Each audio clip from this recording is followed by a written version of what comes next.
नमस्कार। आज हम एक बहुत ही महत्वपूर्ण कानून के बारे में बात करने जा रहे हैं, द पॉइजन्स एक्ट 1919। यह 100 साल से भी ज्यादा पुराना है, लेकिन आज भी उतना ही रेलेवेंट है। इस चैप्टर में हम इसके इंट्रोडक्शन से शुरुआत करेंगे, इसके ऑब्जेक्टिव्स यानी मकसदों को समझेंगे, पॉइजन की डेफिनेशन क्या है ये जानेंगे, और फिर पोजेशन फॉर सेल्स और इंपोर्ट ऑफ पॉइजन से जुड़े नियमों को एक-एक करके डिटेल में देखेंगे। तो चलिए शुरू करते हैं। अच्छा, तो इस कानून की शुरुआत कैसे हुई? देखिए, सबसे पहले 1904 में एक पॉइजन्स एक्ट बनाया गया था, पर जल्द ही ये महसूस हुआ कि ये पॉइजन्स की तस्करी यानी ट्रैफिकिंग को रोकने के लिए काफी नहीं था। इसके बाद 1910 और 1914 में इसमें सुधार की बात उठी। आखिरकार 1919 में स्थानीय सरकारों के सुझावों को शामिल करके एक नया और ज्यादा मजबूत कानून बनाया गया, जो आज तक लागू है। इसका मकसद बिल्कुल साफ था, पॉइजन पर सही से लेबल लगाना, इसे बेचने का अधिकार सिर्फ लाइसेंस वाले डीलरों को देना और नियम तोड़ने वालों के लिए सजा तय करना। और हाँ, एक जरूरी बात, ये कानून जम्मू और कश्मीर को छोड़कर पूरे भारत में लागू है। अब सवाल उठता है कि इस कानून को लागू कौन करता है? तो देखिए, इसमें शक्तियों का बंटवारा बहुत साफ है। सेंट्रल गवर्नमेंट यानी केंद्र सरकार पॉइजन के इंपोर्ट को देखती है, मतलब देश के अंदर कौन सा जहर आ रहा है, इस पर केंद्र सरकार का नियंत्रण है। वहीं दूसरी तरफ स्टेट गवर्नमेंट यानी राज्य सरकारें अपने अपने राज्यों में पॉइजन को रखने यानी पोजेशन और उसकी बिक्री यानी सेल से जुड़े नियम बनाती हैं। अगर हम एडमिनिस्ट्रेशन की बात करें तो CDSCO यानी central drug standard control organization, जो कि ministry of health and family welfare के तहत आता है, वो इसे एडमिनिस्टर करता है और इसे लागू करने का काम राज्यों के स्टेट ड्रग्स कंट्रोल डिपार्टमेंट्स का है। चलिए अब इस कानून के मकसदों यानी ऑब्जेक्टिव्स को समझते हैं। सबसे पहला और सबसे जरूरी मकसद है पॉइजन के पोजेशन और सेल को रेगुलेट करना, ताकि इसका गलत इस्तेमाल ना हो सके। दूसरा, आम जनता को पॉइजन के खतरों से बचाना। ये कैसे होगा? ये सुनिश्चित करके कि इसे सिर्फ लाइसेंस वाले लोग ही बेचें और उस पर सही लेबल लगा हो। तीसरा, जो लोग गैर कानूनी तरीके से इसे बेचते हैं या रखते हैं, उनके लिए सजा का प्रावधान करना। और चौथा मकसद है एक सेल्स रजिस्टर मेंटेन करना, मतलब पॉइजन किसे, कब और कितना बेचा गया, इसका पूरा रिकॉर्ड रखना। इसके कुछ और भी गहरे मकसद हैं। पांचवा मकसद है जनता को जहर के मिसयूज से बचाना।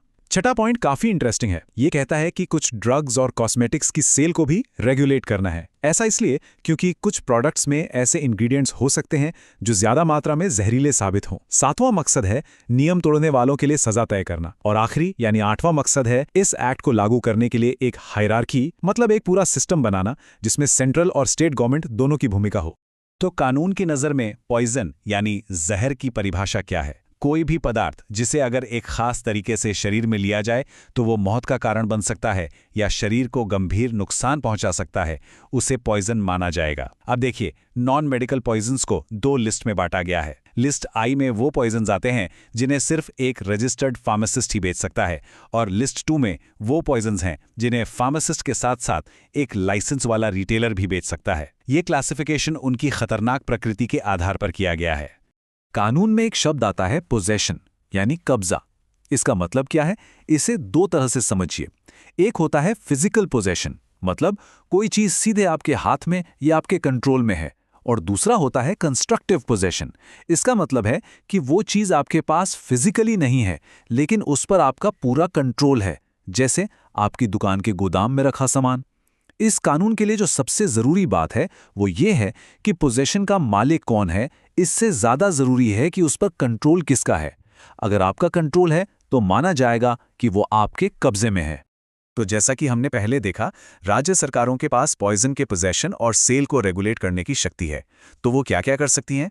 सबसे पहले, वो पॉइजन बेचने के लिए लाइसेंस दे सकती हैं और उसकी फीस तय कर सकती हैं। दूसरा, वो ये तय कर सकती हैं कि किस क्लास के लोगों को लाइसेंस दिया जाएगा।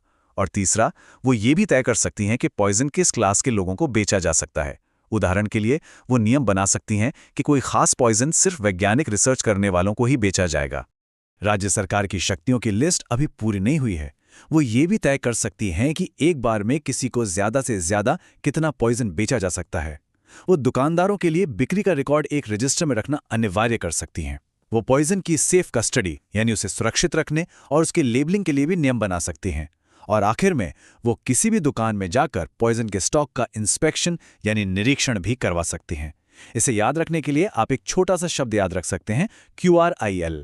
Q for quantity, R for registers, I for inspection and L for labels. अब देखिए, कानून कुछ खास परिस्थितियों में और भी सख्त हो जाता है। अगर कोई ऐसा इलाका है जहां हत्या करने या मवेशियों को मारने के लिए जहर का इस्तेमाल बहुत बढ़ गया है, तो राज्य सरकार वहां जहर रखने को लेकर और भी कड़े नियम बना सकती है। और अगर कोई इन खास नियमों को तोड़ता है तो उसे 1 साल तक की जेल या 1000 रुपये तक का जुर्माना या दोनों हो सकते हैं। और सबसे जरूरी बात, जिस पॉइजन के सिलसिले में ये अपराध हुआ है उसे तुरंत जब्त कर लिया जाएगा। अब आते हैं इंपोर्ट पर, यानी जहर को देश में लाने पर। जब बात इंपोर्ट की आती है तो सारा कंट्रोल सेंट्रल गवर्नमेंट के पास होता है। नियम बहुत सीधा है। किसी भी खास तरह के पॉइजन को भारत में इंपोर्ट करने के लिए लाइसेंस की जरूरत होती है। अब ये लाइसेंस कौन देगा और उसके नियम और शर्तें क्या होंगी, ये सब कुछ केंद्र सरकार तय करती है। ऐसा इसलिए किया जाता है ताकि देश में आने वाले हर खतरनाक पदार्थ पर राष्ट्रीय स्तर पर नजर रखी जा सके। तो चलिए अब आखिर में देखते हैं कि अगर कोई इस कानून को तोड़ता है तो क्या सजा मिलती है। 3 मुख्य अपराध हैं। पहला, गैरकानूनी तरीके से इंपोर्ट करना। दूसरा, इंपोर्ट लाइसेंस की शर्तों को तोड़ना। और तीसरा, गैरकानूनी तरीके से पॉइजन को रखना या बेचना। सजा क्या है? पहली बार अपराध करने पर 3 महीने तक की जेल या 500 रुपये तक का जुर्माना या दोनों। लेकिन अगर वही अपराध दोबारा किया जाता है तो सजा बढ़कर 6 महीने की जेल या 1000 रुपये तक का जुर्माना या दोनों हो सकती है। इसे याद रखना आसान है। पहली बार 3-5 और दूसरी बार 6-10। द पॉइजन्स एक्ट 1919 हमें यही सिखाता है कि समाज को खतरनाक चीजों से बचाने के लिए एक मजबूत कानूनी ढांचा कितना जरूरी है।